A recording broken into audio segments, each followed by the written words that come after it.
काफ हा या आइन सौद, ये तुम्हारे परवरदिगार की मेहरबानी का बयान है जो उसने अपने बंदे जकरिया पर की थी, जब उन्होंने अपने परवरदिगार को दबी आवाज से पुकारा और कहा कि ऐ मेरे परवरदिगार, मेरी हड्डियां बुढ़ापे के सबब कमजोर हो गई हैं और सर सफेद बालों की वजह से चमकने लगा है, और ऐ मेरे परवरदिगार, मैं तुझसे मांग कर कभी महरूम नहीं रहा, और मैं अपने बाद अपने भाई बंदों से डरता हूं, और मेरी बीवी बांझ है, फिर भी मुझे अपने पास से एक वारिस अता फरमा जो मेरी और औलाद याकूब की मीरास का मालिक हो, और ऐ मेरे परवरदिगार, उसको खुश अखलाक बनाइयो।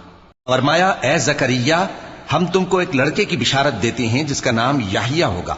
इससे पहले हमने उस नाम का कोई शख्स पैदा नहीं किया। उन्होंने कहा कि परवरदिगार, मेरे यहां किस तरह लड़का होगा जबकि मेरी बीवी बांझ है और मैं बुढ़ापे की इस हालत को पहुंच गया कि सूख गया हूं।